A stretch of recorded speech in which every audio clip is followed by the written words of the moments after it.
Hi, I'm Edwina Shell Johnson. I'm the membership chair for the San Diego Independent Scholars.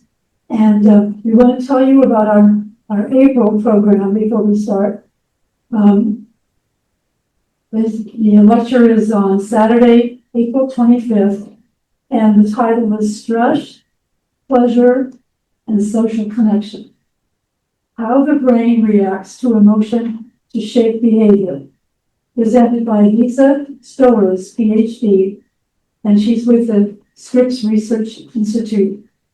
Her studies focuses on basic neuroscience and determining how the brain creates a response and responds to emotion.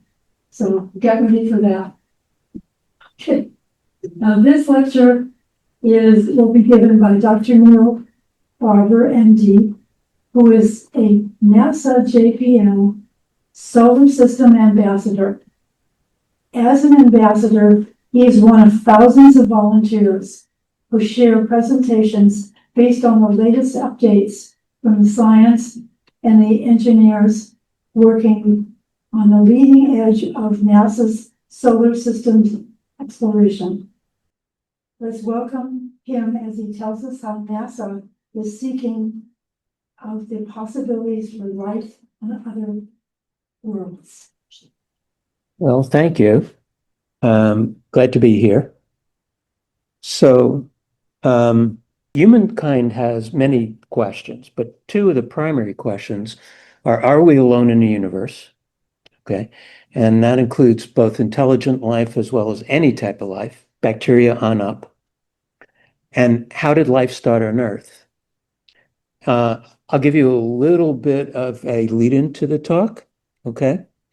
The first question I can't answer yet, although we're getting close, and I'll tell you how we're getting close. The second question I can definitively answer for you. Okay. And if that doesn't blow your mind already, then I've missed something. Okay. So in terms of looking for intelligent life, the way NASA does it is something called SETI, which is a search for extraterrestrial intelligence. And basically they use big, large radio telescopes looking for either repeated or pattern signals. Okay. And if you get some kind of pattern or repeated signals, then it's a mark of intelligent life somewhere. So in terms of answering the question, there's no direct evidence of life elsewhere yet. But some biologic signatures are being sought. And what do we mean biologic signatures? The presence of carbon dioxide, or especially oxygen, tells you that there could be life on that planet or moon. Evidence of organic molecules. Again, that hints at possibly going from there, building up to actual life. And the other thing we can do is look for habitability. And there are three necessities for a planet, a moon, anything to be habitable. And that is, you need persistent liquid. Most people say water, but maybe other liquids as well, because you need solutions to be able to have molecules interact with each other. You need the key chemical ingredients for life, and I'll get to that in a minute. And you need energy for metabolism. If you have all three, there's a possibility that life could exist. Okay, so I'm going to talk about two areas we're looking. One is in distant stars, what we call exoplanets, that is extrasolar planets, planets that are orbiting another star other than ours. And I'm going to talk about our own solar system. And is there a possibility of life elsewhere, even in our own solar system? Okay, so distant stars, think about this. They're about, this has been actually changed. It used to be 100 billion galaxies in the observable universe. We're now thinking more like 1 to 2 trillion galaxies in the observable universe since James Webb Space Telescope came online. Uh, just our galaxy, which is sort of an average galaxy, it's not big, it's not a tiny one, but it's, average. About 300 billion stars just in our galaxy alone. Okay. Which means that the number of stars in the universe is more than 3 times 10 to the 22nd, meaning 3 times 10 with 22 zeros after it. There is no verb or noun for that. Okay. You just have to do the mathematical notation. And it's now probably more like 3 or 4 times 10 to the 23rd or 24th power. Now that we know more of how many stars there are. That is much more than all of the grains of sand on Earth. If you took all of the grains of sand, the deserts, the shoreline, just your backyard, and measured all of those grains of sand, there are more stars in the universe than there are all of those grains of sand. Which means there's a good possibility of life elsewhere. Okay. And a good possibility of intelligent life elsewhere. We just haven't found it quite yet. More than about 6,000 exoplanets have been discovered. That's our little part of the Milky Way. Okay. Just our little teeny tiny part.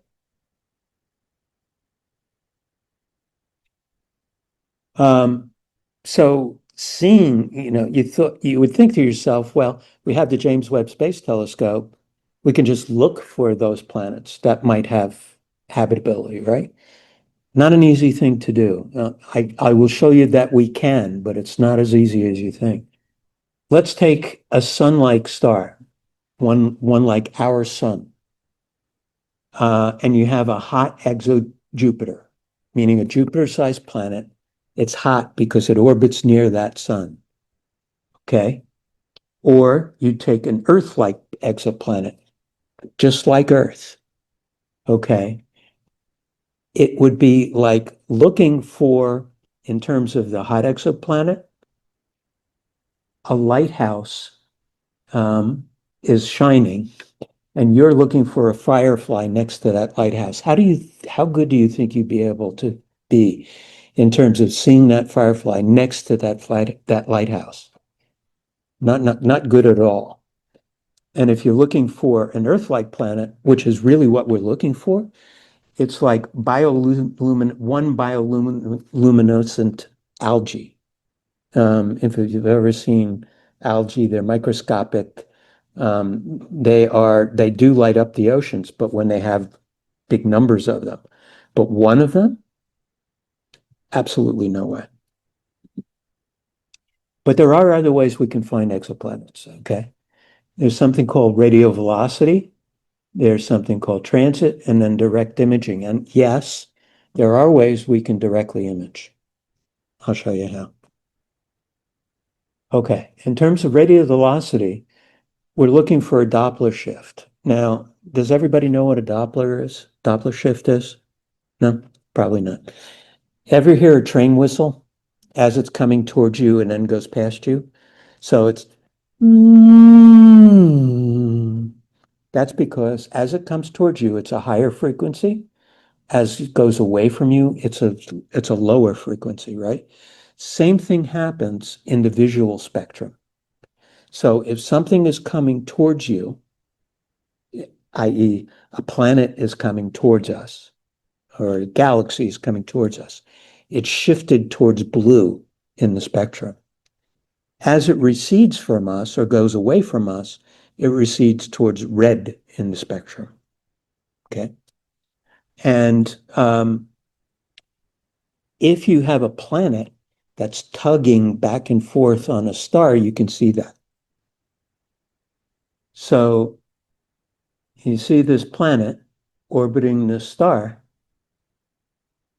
and you see that basically it shifts from the red and as it's coming towards us, towards the blue.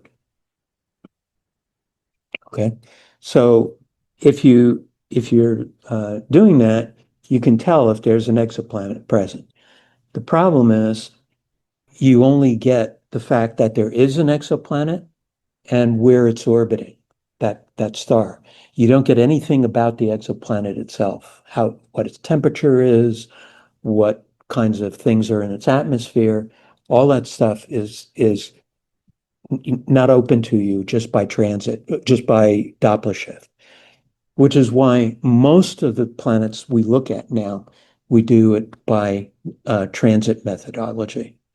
And what that means is as a planet goes in front of a star, there's a tiny dip in the brightness of the star because there's a shadow because the planet's between us and the star. Okay. So, but at best, the brightness dip is 1%. It's even if you get a big planet. With smaller planets, it's even less. But that we have satellites that are sensitive enough to pick that up. And it tells us not only how big the planet is and where it is, but there's also something called spectroscopy we can do, which looks at different, if you took the light coming in your window and put a prism, you'd have all the different colors of the rainbow. Well, that's basically, you can do a mechanism called spectroscopy, which also does that. And because the different molecules vibrate at certain frequencies, you can see what molecules are there. And so we can study the planet's atmosphere doing that. And as you see, this planet is about to come around somewhat in front of that star, and you see it dips a little bit, okay, because there's a shadow there.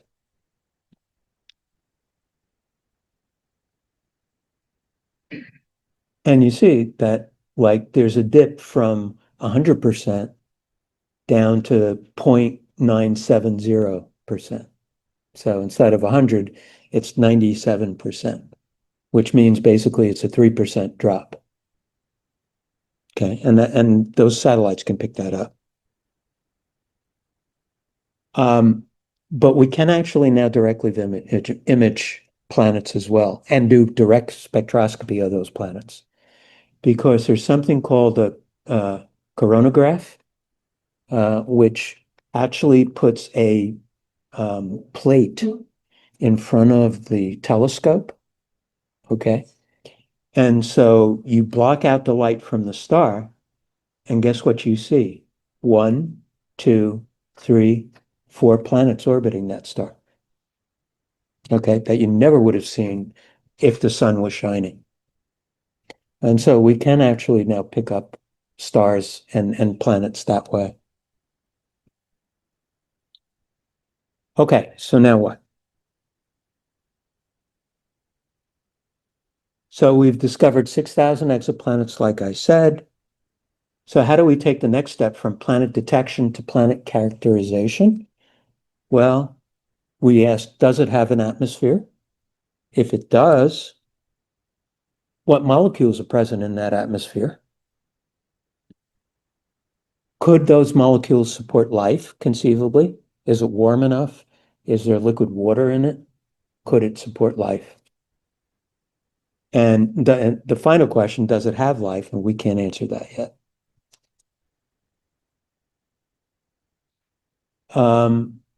So as I said, we're looking at 6,000 stars now around that have planets, right?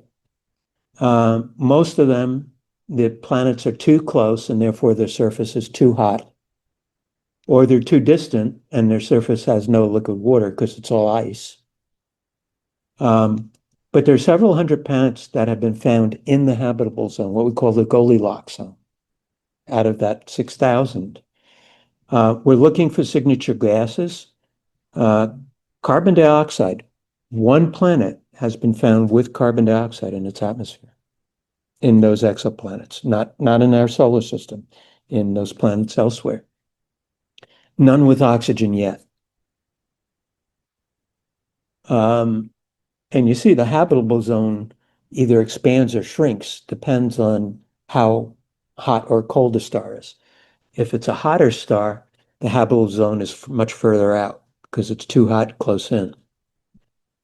Like with us, it's just right. Cooler stars, the habitable zone is closer to the star because it's cooler.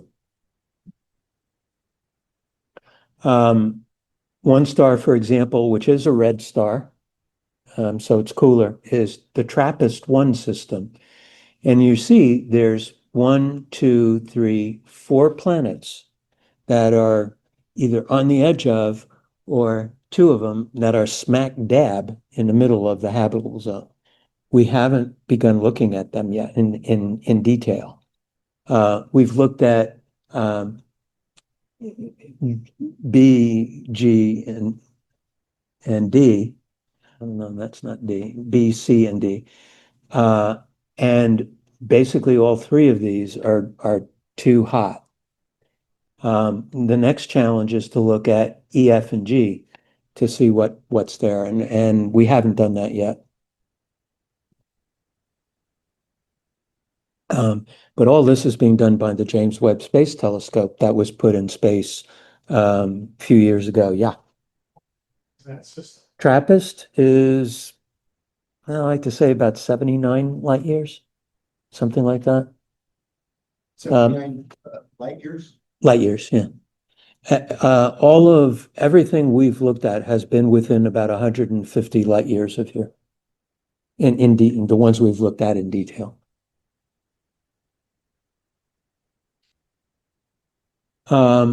So James Webb has detected actually water sublimation from rocks in protoplanetary disks. After a sun forms, there's still a disk of gas and dust that will make up the planets of that solar system. Okay.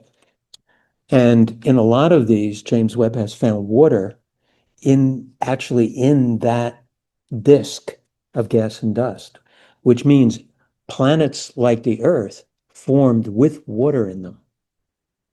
Okay. And some of these planets are doing the same thing. And this might help us understand how planets actually became habitable. And there is, like I said, a possibility of life since water after these planets form. So you don't need yes, we've had asteroids and comets hit us, and the theory was the asteroids and comets brought water. Just the water from the protoplanetary disk supplied us with enough water for all the water you see on Earth right now. And yeah, so it's basically, especially in the area near the star, in where rocky planets form and have a lot of ocean life. There's one planet that we're looking at pretty closely. It's called K2-18b. It's about 120 light years away. It was found by JWST, and this planet is in the habitable zone. In the atmosphere is both methane and carbon dioxide, so that's a biosignature. There's a large amount of atmosphere, but it has 50% water content, so we think it's a water planet. Okay, perfect for life. And this is an artist's conception of what it might look like. But in that water, or in the atmosphere, was something called dimethyl sulfide. Okay, this is sulfur, and this is two methyl groups. Okay.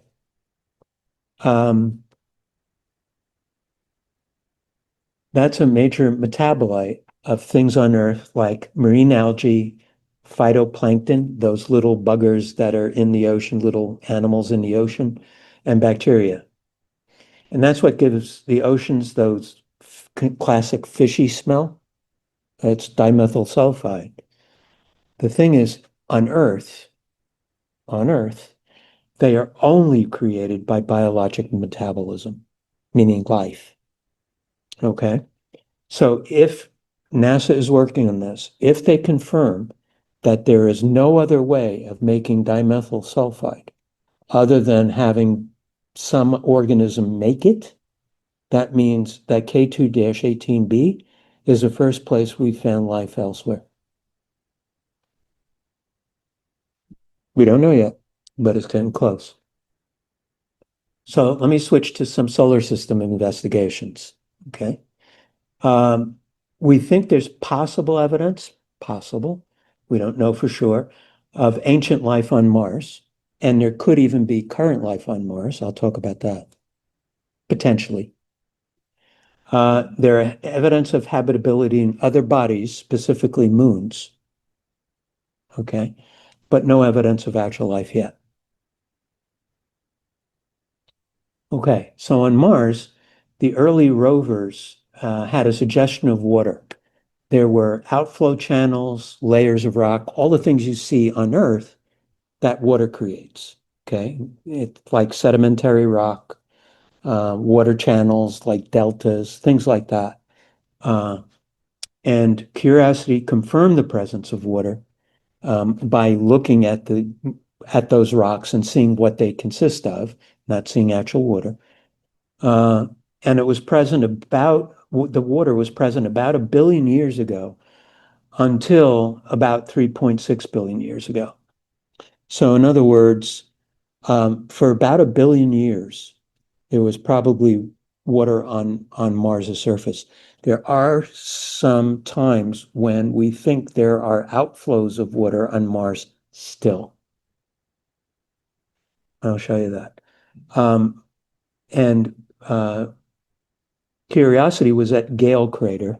I'll show you some of the photos from there. And Perseverance, which is in Jezero Crater, confirmed the evidence of water, as well as something else. Curiosity and Perseverance are about as big as a small SUV.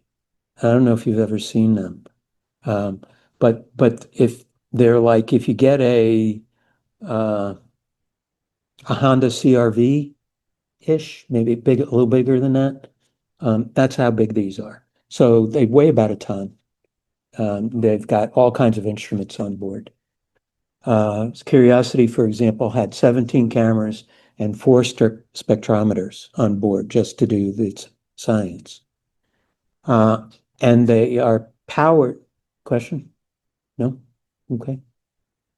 They're powered by thermoelectric power generators. And the way it works is plutonium gives off heat, which is then converted to electricity.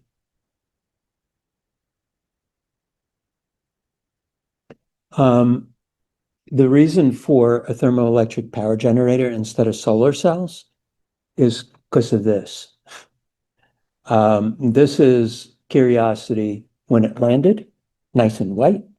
This is Curiosity a year later, nice and brown with Mars, orangish brown with Mars dust, which means basically there's no way power cells could work, okay? Because there's no one on Mars to brush off the dust. And so there's a chunk of plutonium in here. It naturally decays. It gives off heat, and that heat can be turned into electricity, and that powers the rover.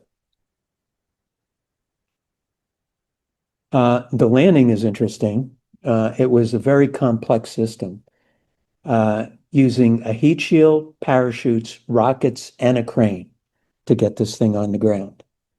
Okay. But it did allow for pinpoint location of the rover. So this is how it worked. It came into Mars' atmosphere, and Mars does have an atmosphere. It's not nearly as thick as Earth's, but it's enough to cause heating.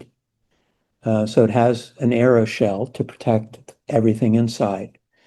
And then the aeroshell drops off, a parachute deploys, and then a crane, the actual landing system deploys from the shell, which has powered rockets And when it gets close to the ground, it then drops the lander on a crane, cuts itself loose and flies away. And then the lander is there functioning on Mars. And this is a picture of it, artist conception picture of it, um, landing on Mars.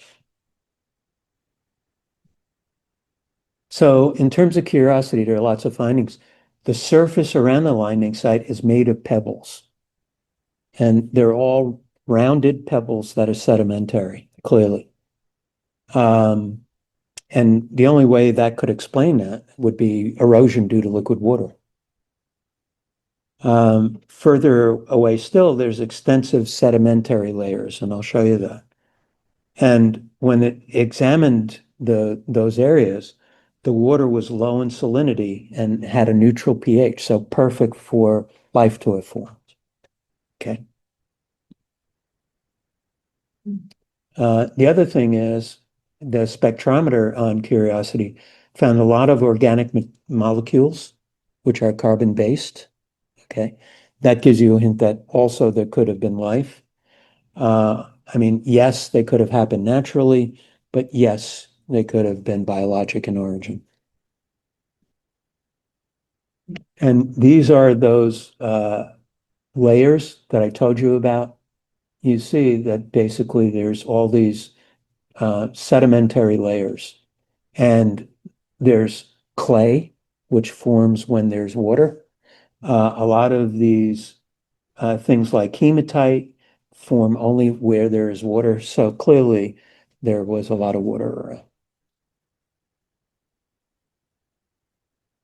And if you need more, this is a picture that Curiosity took, which is a lake, a dried up lake with ripples.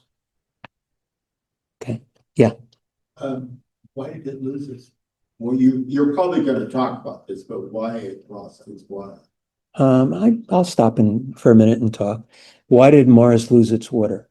The theory is that for some reason, and it might be, we're not sure exactly why, Mars lost its magnetic field.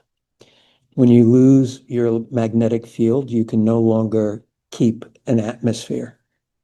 When you can't keep an atmosphere, you can't keep liquid water on the surface. So that's the theory behind why Mars lost its water. But some of it went underground and is still there today. We know that for sure. So these are those rounded pebbles I showed you, I talked about. That clearly is liquid water. I mean, this for what it looks like could be like a stream anywhere you go on Earth. There any theory as to why this other than So some people have theorized that it could have been wind. However, the atmosphere is about 1/300th the density of Earth's, maybe something like that. Well, let's get exactly. It's like Earth has 14.7 psi. Mars has 0.88 psi. Okay. So it's 1/15th the atmosphere.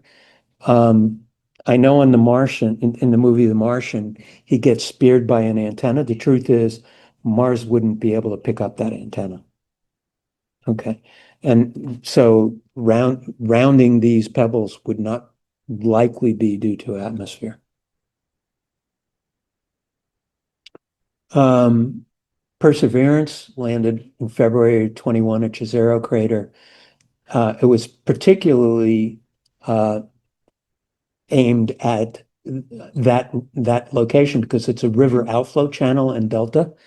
And the Curiosity landed about a mile within its landing site, which is pretty good after going 150 million miles.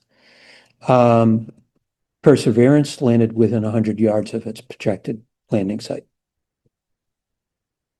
Just to let you know how good NASA has become.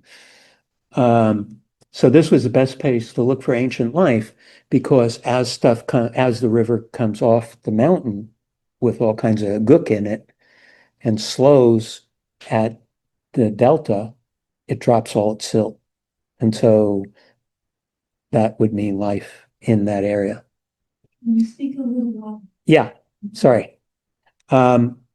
So Perseverance has been drilling for core samples, which it then stores in titanium tubes, awaiting NASA to come back and pick it up, hopefully.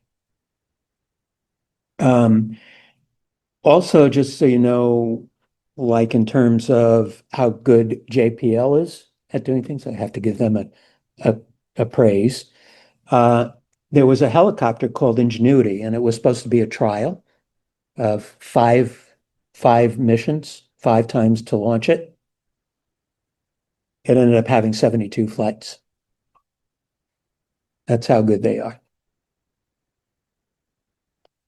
This is the landing site of Perseverance, and you notice all these jumbled up rocks because it's that outflow channel as it's coming down off the mountain. And you see all this stuff in the landing site.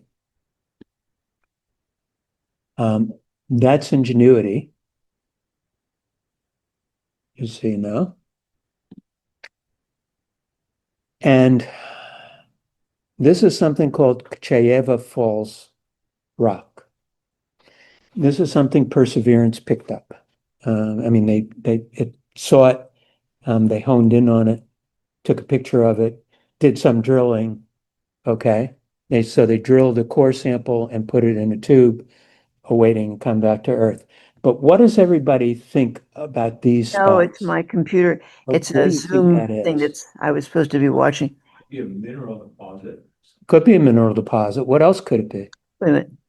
Sorry, what? All right. I can't turn this off. I have to admit, well, not a fossil. These are too small. But it could have been a fossil of either ancient bacteria or mold. I have to admit, I'm biased. I was a biology major in college and then became an MD. But for all the world, this looks like either bacterial matter or mold to me.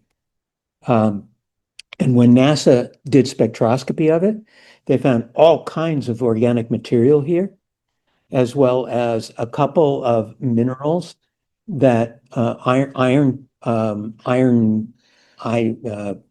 components that form on Earth only in either very, very hot areas like volcanoes, and there were no volcanoes near this, or in biologic life. So this is a possibility that there was life on Mars, but we don't know for sure. So they're calling it a possible biologic signature because we don't have definitive evidence. We'll know once this comes back to Earth for sure. Have they found dimethyl sulfide? No, but that's not necessary. It's just that one planet had that, and that is a biosignature.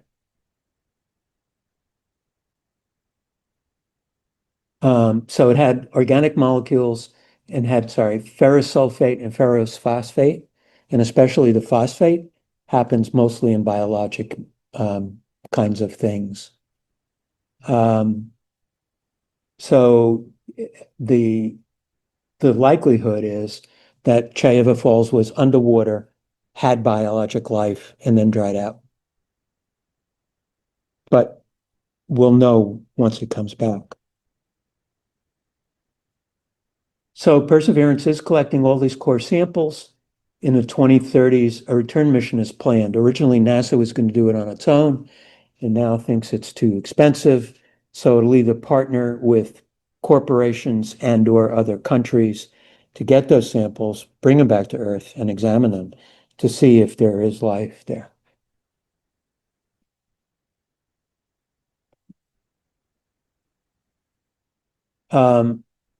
So what we've learned is the surface of Mars is extremely arid, but water is present in subsurface soil and lakes. Okay. And it's not dead. There are active changes at the surface, both soil and water outbursts. Okay. And What is more, that? I'm sorry, what is it on? Soil and water outbursts? so what we see is if you look at it, you see soil coming out and coming down part of like a slope on Mars, like it's mud. And then some where there's just water coming out, and they see that. So Mars probably had a habitable environment, and life might have existed on Mars and might even be on Mars now. We don't know for sure. Okay. So let's look at other bodies in the solar system. Mars has no free water. It's in the habitable zone. It's now cold with all the water at ice at the poles. But as I said, there's evidence it might have had life in the past and might have life subsurface. But other planets or bodies might have free water. They're not in the habitable zone. They're not enough energy from the sun, but they do have chemicals needed for life. And I will tell you, they also have oceans, bigger than all of Earth's oceans put together, among some of them. Now, you're going to say, I'm crazy because you've heard about the planets, but other bodies. And some of the moons have some really interesting stuff. Let's look at Europa. Europa is the smallest of Jupiter's Gallian moons, but it has 2 times the ocean of Earth below its ice crust. Okay. The ice crust is about 7 miles thick. Below it is an ocean that's about twice the size of all Earth's oceans. It's way out of the habitable zone, but it has a liquid ocean, so it has energy. The other thing that we know it has energy is there are plumes of ocean water that spray out that have been seen. So there has to be ocean water, there has to be energy pushing the ocean water out into space. Okay. And it also has a liquid rock mantle. So it has plenty of minerals needed for life. If you look at Europa, up close, it looks like this, and that's all ice and fractures and stuff like that. But if you look at it generally, it's not just white. Okay. You would expect if it all was just an ice planet, this would just be white. And in fact, I'll show you one that is not Europa, but another one. But you see all this brown stuff? That's because there is mantle as well as probably organic material that's being sprayed out and landing up on the surface. Now, you're not going to find life in here, but it might be underneath. And how does that work? Well, I'll show you in a minute. The reason it has such big ocean is because there's no continents in the middle, right? So it's all ocean below that ice. And if you look at it, this Earth is not an ocean planet. It's not a water planet. It's a rocky planet. This is all of Earth's water compared to the Earth. Okay. I know that blows people's minds, but that is the case. Because think about it. It's all this mantle, this crust and mantle and core. So most of the Earth is made up of rock and iron, not water. But if you look at Europa, most of it, or almost half of it, is water.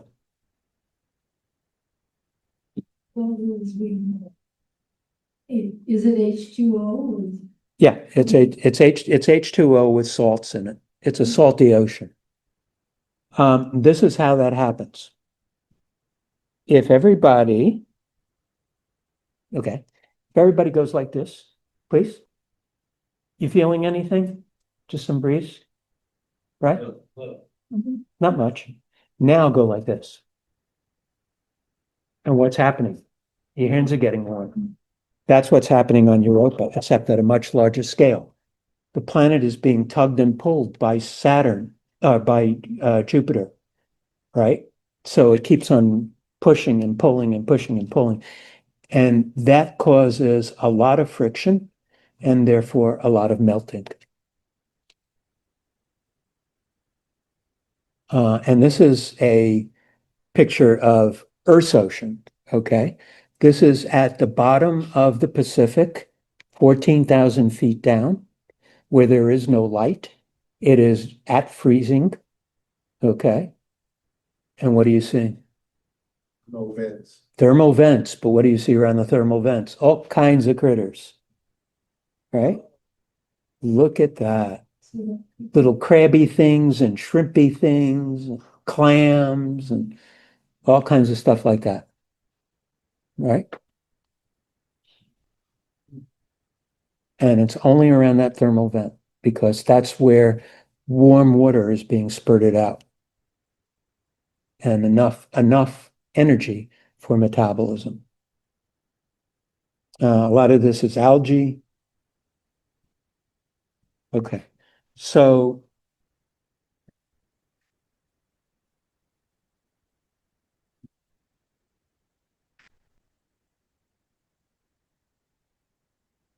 come on.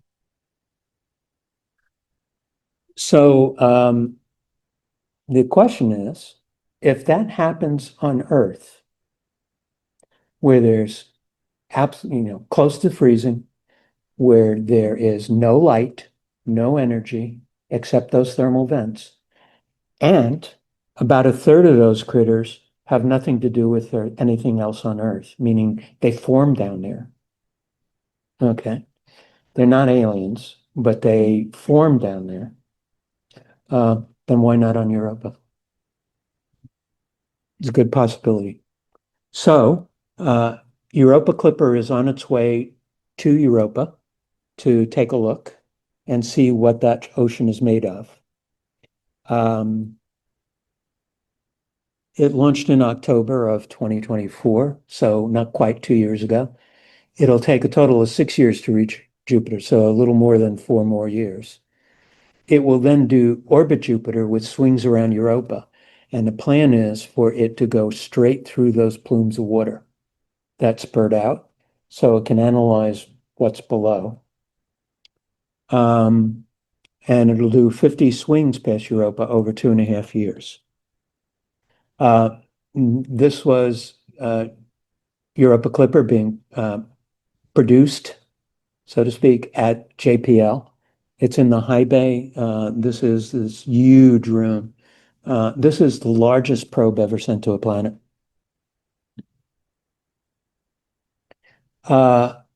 It's to determine definitively habitability. NASA's official statement is it's not meant to determine if there is life. When you talk to the scientists who are involved in this project, they go, Europa Clipper is not to determine if there is life. They're all hoping. It'll look at the consistency of the ocean by radar as well as by spectroscopy of the plumes of ocean water. And it'll look for possible sites for future landers or rovers, especially if they get hints that there could be stuff down below. Ganymede is Jupiter's largest moon. It has a huge ocean underneath an ice shell, which abuts rock. But you see, there are no plumes of water coming out, right? It's all really ice. So we're not sure that this really has the capability of harboring life. So this might be one of the missions that NASA does long in the future. Another moon is Titan, which is Saturn's largest moon. It's far beyond the habitable zone because Saturn is so far out, but it's similar to Europa in some ways. Comparing Earth and Titan, the atmosphere is both nitrogen. Our pressure is 1 atmosphere, 14.7 psi. Titan's atmosphere is 1.5 atmospheres, which is nice. That's perfect. The temperature on Earth, average 77 degrees Fahrenheit. On Titan, you see it's minus 289 degrees Fahrenheit. I wouldn't suggest you go there anytime soon. Because of that, we have a liquid water cycle. Okay, water evaporates from lakes and rivers in the ocean, floats above in clouds. The clouds get too heavy and it rains down. Okay. Same thing happens in Titan, except it's a liquid methane cycle. Okay, because that's what's liquid on Titan. The surface rock on Earth is silicon dioxide, quartz, or that sand or whatever. On Titan, it's organic material. So the organic material, carbon-based material, is as hard as a rock because it's so cold. Crustal rock, stuff that makes up the hard, really hard crust on Earth, is also silicon dioxide. On Titan, it's water ice because it's that hard, because it's so cold. Okay. This is I'm not sure if this is a actual image or a, because we have had a lander go there, so it might be an actual image. This is the atmosphere on Titan, and you see it's basically this hazy organic stuff. And this would be an artist's conception of what it looks like looking at Saturn in the distance and with rivers and lakes made up of methane. But there is this rim of ocean, again, larger than Earth's ocean, right below the ice. And the other advantage is it has cracks in it. So a lot of that organic material could get into that ocean. So again, possible life even on Titan. So in order to investigate, there's a Dragonfly mission, which is predicted to launch in 2 years. It'll arrive in Titan in 2034. It's a lander with flight capabilities, so it can sort of hop from place to place. And it'll explore not only habitability, but prebiotic chemistry, meaning are there molecules that could indicate there could be life? And this is the lander. You see this and you think of a little lander. This thing again is about as big as an SUV. Okay, but it's able to function pretty well because the atmosphere is so dense. So it can go from place to place on Titan. Another one is Enceladus. It's one of the smallest of Saturn's moons. It orbits closer to Saturn than Titan does, and it has geysers with ammonia-rich water. So again, ice shell, but these water geysers coming out, and this is all water inside. There's large amounts of dihydrogen, which don't ask me why, because I'm not a chemist, but it's evidence for hydrothermal vents like Earth's. There's an abundance of carbon dioxide and methane. Organic material is seen, and there's new findings of phosphate in the plumes. And phosphate is part of DNA and also is part of us being able to do this. Adenosine triphosphate is what does that. So NASA has plans for a flagship mission called Enceladus Orbalander, meaning an orbiter and lander. So in other words, there's lots of worlds in this solar system that are ocean worlds. Earth is not an ocean world, but there are lots of others that are, and therefore ample opportunities to look. So how can life start in so many places? Well, first of all, once life starts, it tends to be really hard fast. Okay. You can't exterminate life that easily. luckily. And the question is, can the basis of life be formed in a vacuum of space? I'll talk about that in a little bit. Just think about it though. Well, what about life on Venus? Clearly not on the surface, far too hot at 900 degrees Fahrenheit. And the atmosphere has very little water, none seen on the surface. But what about the clouds? 30 miles above the surface, in those dense clouds, there are better temperatures than on the surface. It's between 86 degrees and 158 degrees. There's less pressure than on the surface, and in fact, it's similar to that of Earth if you go 30 miles up. There's still some problems. If you're thinking of bacteria, because that's the only thing that could possibly survive, it'd still be floating in the atmosphere. There isn't much water, and there's sulfuric acid in the clouds. Okay, but many bacteria on Earth float in the clouds. They're eventually water droplets enlarge and the bacteria wash out, but they do float for a while. And scientists postulate perhaps a different mechanism on Venus, where the sulfuric acid droplets enlarge and the bacteria drop. Okay. The bacteria, as they drop, form spores.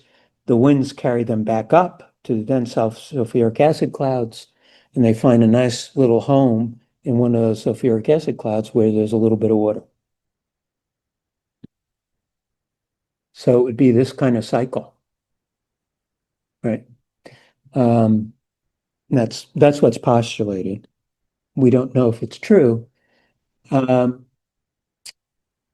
So there may be other solvents that support life. For example, the liquid methane on Titan. There may be some water in the sulfuric acid droplets that would allow for metabolic processes. Now, sulfuric acid destroys RNA, DNA, and proteins, but some bacteria have adjusted to it on Earth. Okay. There's some, for example, extreme acidophiles in highly acidic environments with a pH less than 2. Has anybody been to Yellowstone National Park and seen those colorful mud pots? Those are colorful because of the bacteria, and their pH is less than 2.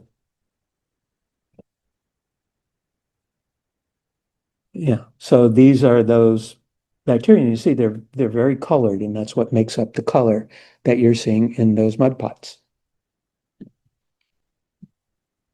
And the way bacteria handle acid on Earth is the way they could handle it on Venus, for example, is they have a proton pump to maintain a normal pH. In other words, they pump hydrogen out, pump alkali in.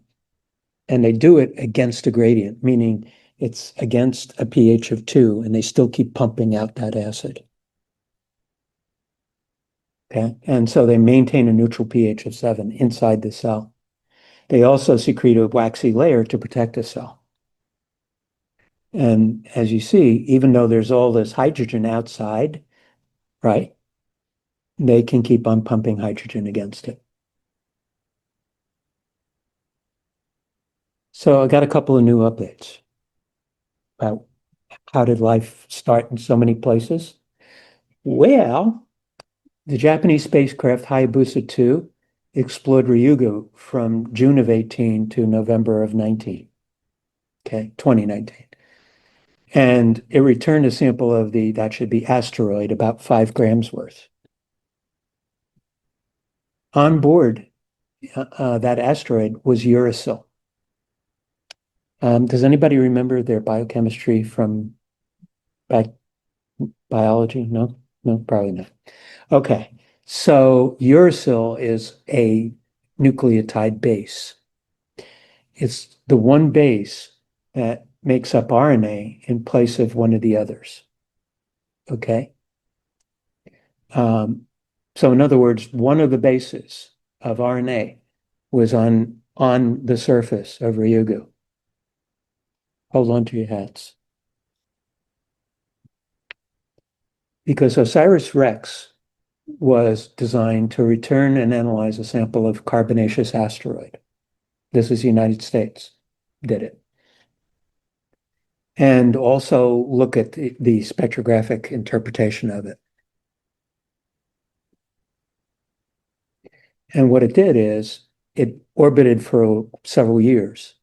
And then when the time was right, it put down this sampler, blew out nitrogen gas, which is inert, and basically collected all the little stuff that floated up into that container. And that container was then put into a aeroshell that could come back to Earth. This is the whole probe. So as I said, the target was Bennu. It's the size of about, let's say quarter of a mile in diameter. So a dinky little one. And it's a spheroidal spinning top.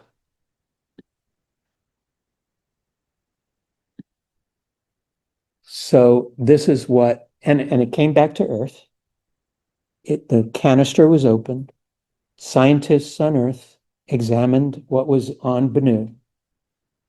This is the first thing that was on Bennu. Everybody knows what these are. They're amino acids that make up proteins. 14 of the 22 essential amino acids were on Bennu. Even better, thymine, adenine, guanine, and cytosine, what are those? The other bases that make up RNA and DNA, and they've recently found the sugar backbone of RNA, ribose, on Bennu. So all the components you need to form RNA, which is how we think life started on Earth, not with DNA, but with RNA because it's simpler, was on Bennu. But even DNA was also basically on Bennu. So what this means, life on Earth likely started from basic organic compounds, maybe in the tidal pools on Earth from basic compounds, or even more interesting, and I think more likely, asteroids and comets bringing everything you need. And if that's the case, life probably started throughout the universe, not just our solar system, not just our galaxy, throughout the universe in a similar fashion. So there's no evidence of intelligent life yet. But there's so many planets in the universe, it's likely. There's no definitive evidence of any life in the solar system, but lots of evidence that there is life elsewhere. And there is evidence that life on Earth started from inorganic material, either from compounds on Earth affected by ionizing radiation, or from asteroids and comets bringing the complex organic molecules needed to Earth. And with that, I will take questions.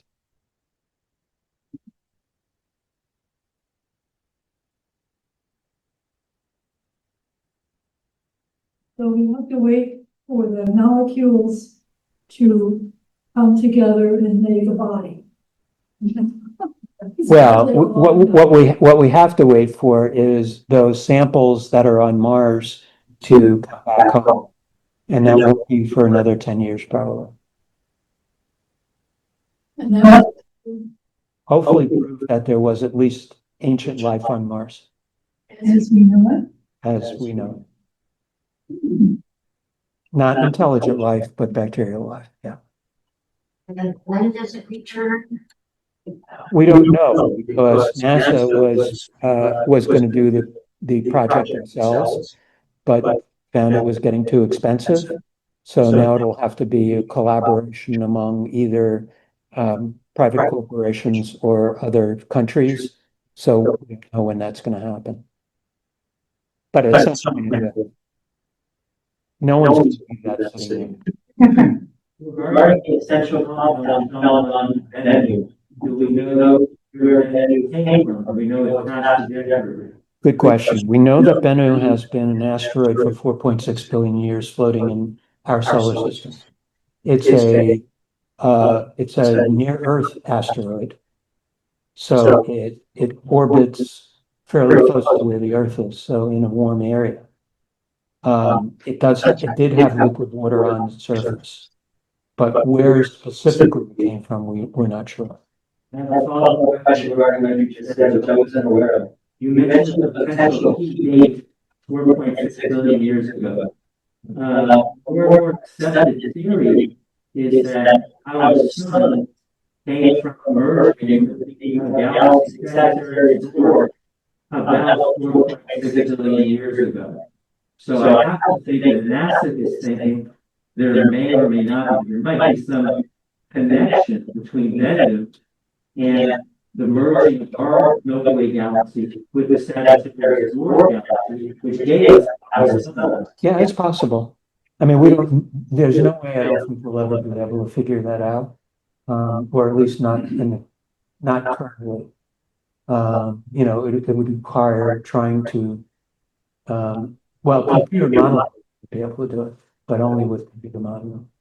But in terms of where it came from, an asteroid is an asteroid, whether it's our solar system or one that we captured from another galaxy. They're all the same, basically, from what we know. So the mechanism is the same. Where it specifically originated will require some work, if we can at all. Okay, thank you for the question. If we have a, if you want to start there, I'm just in the.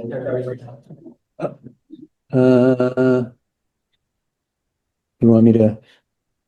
I'll let you do it. I don't want to lose the Zoom connection.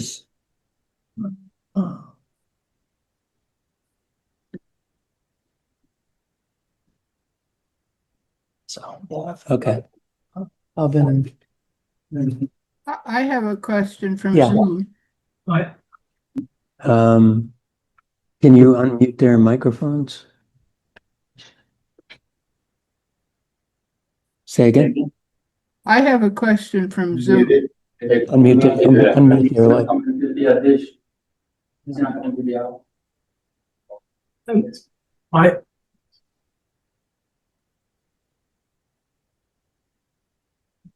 I'm not hearing anything. Can you hear me? Yeah. Can you hear me? I'm hearing you. There's a lot of echo. There's an echo that we've been getting in the Zoom. There are two speakers on that are projecting in your room somehow. Okay. Go ahead, Dorothy.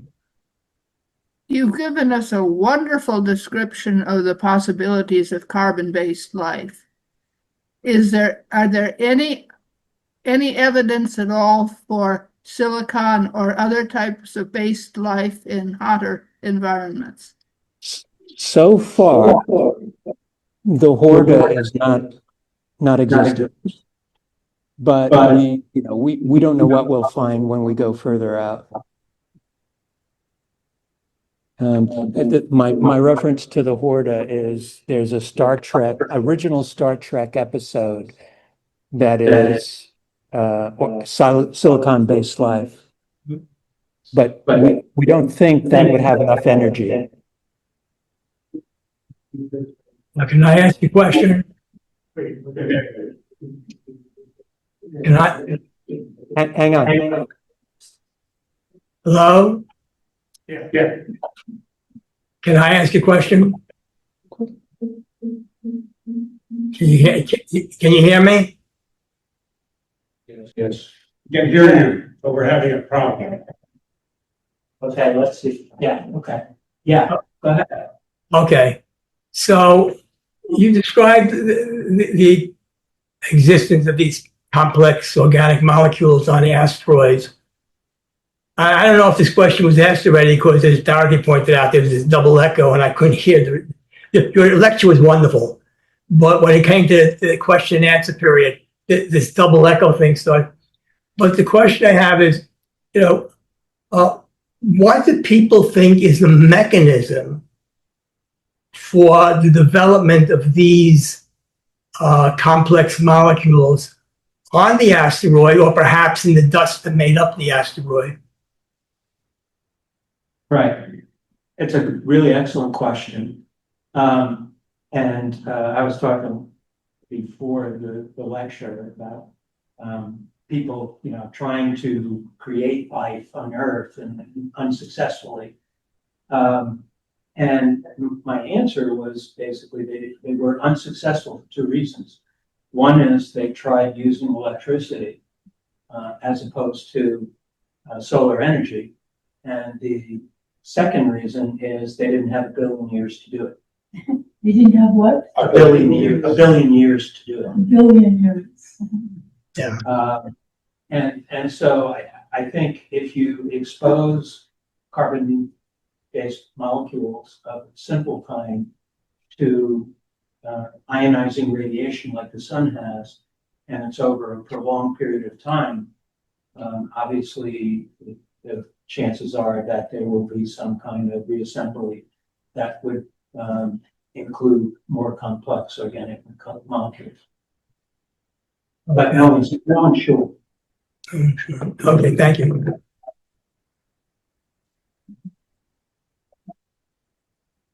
Question in the back. Neil? Dr. Farber? Hi, you know what, this is just a comment. I was, up in Oregon walking down the beach. And it occurred to me, did you say that the number of grains of sand, on all the beaches on Earth? All the beaches, all On the Earth. deserts, all the everything. Is more than or less than or? Less than the number of stars in the universe. Okay, gotcha. Okay, thank you. What, if I can, one interesting thing to note is that the number you gave for the number of stars in the universe is roughly Avogadro's number. Yeah, I noticed that. which is the number of gas molecules and 22.4 liters in atmospheric pressure and temperature. And I know, I noticed that too. So that shows you the size of molecules. But the number was before when we thought there were only 100 billion stars, but now thinking it's spectrum, I think 1 to 2 trillion. So it's probably a little bit bigger than Avogadro's number. Yeah. Going forward, in terms of resources and priorities, roughly what portion of NASA's budget is dedicated to planetary exploration versus human spaceflight? Are they about even? I'm not supposed to get into this. It depends on if you're talking about the budget now. If you're talking about the budget 5 years ago or the budget How about the next 5 years? in the next 5. But basically, yeah, they're about even now. There was a proposal to almost eliminate the scientific exploration part of NASA, as well as the communication part, meaning education. Those were put back into the budget. Good. So recently, so they're about even.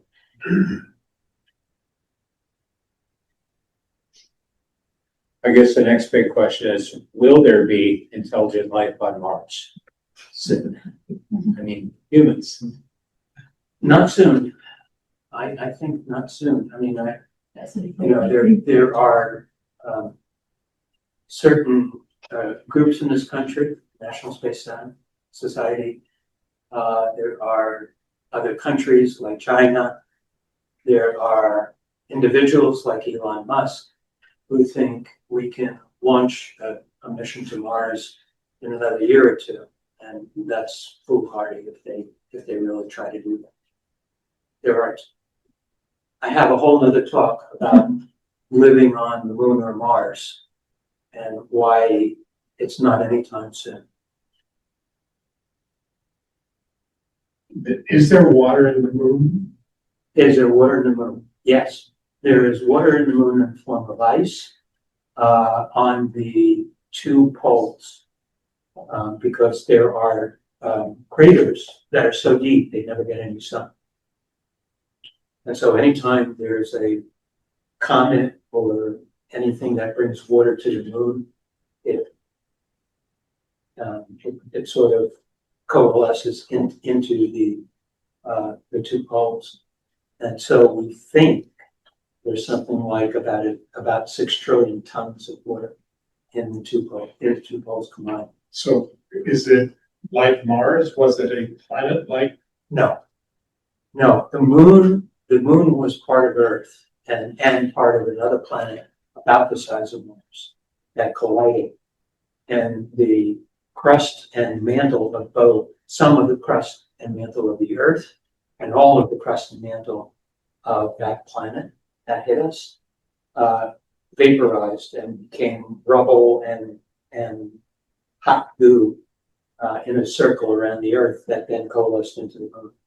And the iron core of that thing that hit us injected itself into the core of it, which is why the Earth has, for its size, has too big a core and too small of a crust and mantle for its size.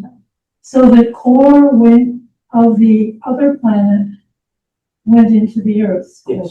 Yes, that's the theory, and some of it is borne out by the rocks that we brought back from the moon. For example, the rocks that were brought back from the moon were at different heights, and it's only the very high level stratus that has aluminum-containing compounds, meaning everything was molten and floated. And then the final question, the electromagnetic properties of the Earth are due to that core Yes, moving, right? yes. And we hold, I'm sorry. No, I guess the question was, so what happened in Mars? You said that they lost that electromagnetic field. Yes, Is it because they lost that movement in that core or? probably. We don't know for sure, but probably is. But we have It's far enough away that it probably solidified. but the core that I'm sorry, Johnny. What? So the core, we have a very large core, Yes, and that is allowing us to maintain our atmosphere. yes, I see. So it's larger than, and protecting us as well yeah. Oh, okay. from both the sun's ultraviolet Radiation, and protons as well as from Oh, I see. cosmic rays. About 25 years ago at SDSU, there was someone who worked at that time at SETI. I wouldn't be surprised if some of the people in this room actually attended. It was a free lecture. And during Q&A after the lecture, the SETI rep was asked, do you personally believe that we will find intelligent life elsewhere? He said, my personal view, he said, I'm not speaking for SETI. My personal view is that the distances involved will prevent ever contacting intelligent life elsewhere or vice versa. My question to you today, some 25 years later, is do most theorists, do most NASA heavy scientists still believe the distances are just too unfathomable to deal with? I can't speak for all the scientists at NASA. I can tell you my own personal belief is, yes, there's intelligent life elsewhere. No, we at least not in our lifetimes, maybe ever, be able to find out if there is intelligent life. Because you have to remember we're a tiny little planet and just in one of the arms of the Milky Way. We only have been sending signals out into the ether for about 125 years, which would mean that if ever we were to get a signal back, even if they had some kind of advanced civilization and could instantly send a signal to us, avoiding light travel times, they still wouldn't know we're here for 125 years. So it had to be within 125 light years in us. And you know, 125 light years. Oh, it's- Bacteria and stuff, maybe much more. Yeah, it's interesting. And this, well, I'll say that Now watch, I'll be fed. Yeah. Wrong at some point. Stephen Hawking, when he was alive, made a point that is worthy in a way in this discussion. He said, if there were an advanced civilization that came across Earth, they were so advanced they could transport from their distant galaxy to us. For what it's worth, he said, think about it. That means this civilization, these people in that spaceship are short on resources. They're looking for resources so they can survive and get back home, which means they might come, well, he said that means they would come and ravage Earth, take from Earth what it needs and get back home. This is Hawking, and I think that kind of makes sense. Well, They would look upon us as an amoeba. Hawking said that at a time when we didn't know there were exoplanets out there. Okay. With a number of exoplanets that are out there, they don't need to ravage us. They can just go to the next star over and get what they need.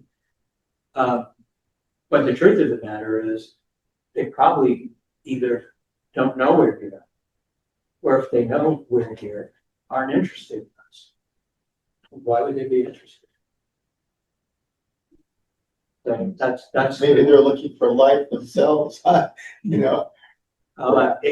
if they have the ability to go from different star to here, they've already found life elsewhere. They don't need to come here. But you know, those are all suppositions. You've made us all watch a little closer than the amoebas that we know. Yeah. And that's real. I mean, I think in the next, I don't know, 10, 20 years, we'll know definitively that there is life elsewhere. But not life as we know. Not intelligent. By life as we know it, we're talking about any kind of life, right, as we know it, but intelligent life. Well, thank you very much. Yeah.